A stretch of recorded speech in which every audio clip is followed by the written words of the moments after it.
जेव्हा महायुतीचं सरकार आलं त्यावेळेस 2.5 वर्षापूर्वी आपण पाहिलं या महाराष्ट्रामध्ये अनेक प्रकल्प बंद पडले होते, अनेक योजना बंद होत्या, विकास ठप्प होता आणि त्यावेळेस खऱ्या अर्थाने विकास आणि कल्याणकारी योजनांचं टेक ऑफ झालं आणि तेव्हा विमानाचा पायलट मी होतो, देवेंद्रजी आणि अजितदादा को पायलट होते. आता देवेंद्रजी पायलट आहेत, आम्ही दोघं को पायलट आहोत.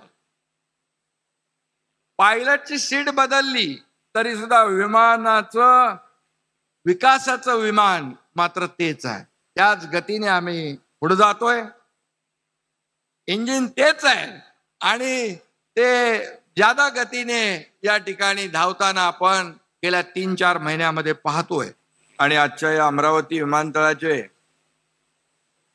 विमान सेवेचा लोकार्पण प्रसंगी उपस्थित आपले राज्याचे लोकप्रिय मुख्यमंत्री देवेंद्र फडणवीसजी, केंद्रीय विमान वाहतूक मंत्री, बहुत ही आपका राम मोहन जी तहे दिल से स्वागत करता हूँ महाराष्ट्र में.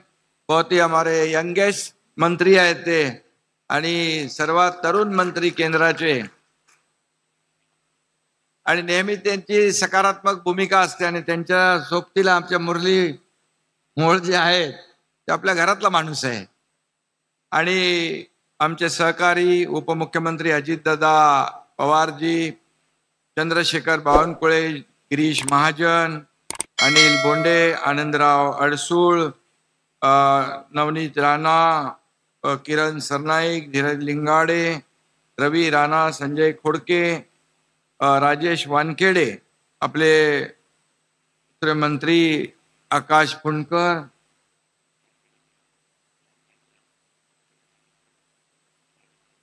संजय सेठी, एमआयडीसीच्या आपल्या स्वातीताई पांडे, त्यांनी चांगलं काम केलं. रवी राणा, व्यासपीठावरील सर्व सन्माननीय मान्यवर, मोठं व्यासपीठ आहे. आणि उपस्थित आमच्या सगळ्या इकडे लाडक्या बहिणी बसलेल्या आहेत. लाडक्या बहिणींनो आणि लाडक्या भावांनो, लाडके शेतकरी, लाडके ज्येष्ठ सगळे इथं आहेत. मी सगळ्यांचं मनापासून या ठिकाणी अभिनंदन करतो. सर्वप्रथम एमआयडीसीचं अभिनंदन करतो, कारण अतिशय विक्रमी वेळेमध्ये त्यांनी हे काम पूर्ण केलं. खरं म्हणजे जेव्हा देवेंद्रजी मुख्यमंत्री होते त्या 2014 ते 2019ला याची सुरुवात झाली. पण मग मधलं जे काही सरकार आलं त्या सरकारच्या माध्यमातून पूर्णपणे काम बंद झालं. पुन्हा 2022ला जेव्हा तुमच्या मनातलं, सर्वसामान्यांच्या मनातलं महायुतीचं सरकार आलं त्यावेळेस या कामाला पुन्हा गती मिळाली. स्वाती पांडे मॅडम आणि त्यांची सगळी टीम काम करू लागली आणि म्हणून खऱ्या अर्थाने आज आपण पाहतोय की कमी वेळामध्ये या ठिकाणी हे विमानतळ सुरू झालेलं आहे.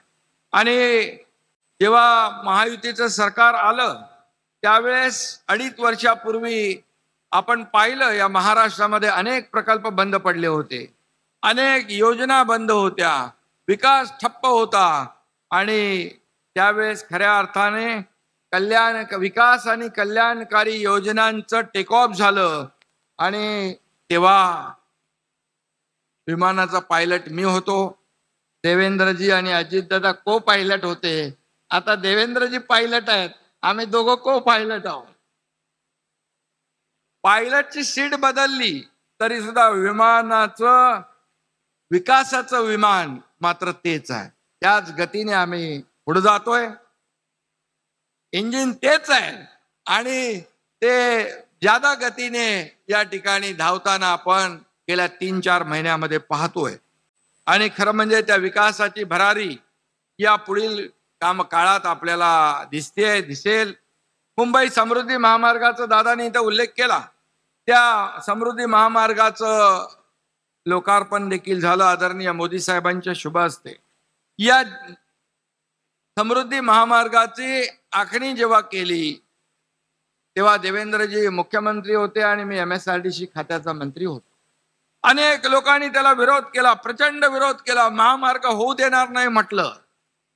परंतु काही लोकांनी आडमुठी भूमिका घेतली, विकास विरोधी भूमिका घेतली, परंतु खऱ्या अर्थाने हा नागपूर मुंबई समृद्धी महामार्ग अमरावतीमधून पण जातो, हा विकासाचा महामार्ग ठरणार आहे असे आम्ही मनामध्ये निश्चय केला आणि देवेंद्रजींच्या मार्गदर्शनाखाली मी रस्त्यावर उतरून त्या ठिकाणी समृद्धी महामार्ग पुढे नेला. आणि म्हणून आपण म्हणतो मुश्किल नहीं है जीत की राह, मुश्किल नहीं है जीत की राह, ठान लिया जो तू अगर, वो मंजिल खुद चलकर आएगी, नाप दे जो तू डगर. आणि म्हणून जेव्हा आपण कुठलाही असं अशक्य काम नाहीये, परंतु आपल्याला इच्छाशक्ती पाहिजे, मनापासून आपण ठरवलं पाहिजे की होणार होणार होणार. आणि म्हणून 2.5 वर्षात जे काम आम्ही केलं त्याची सगळे आपण साक्षीदार आहात.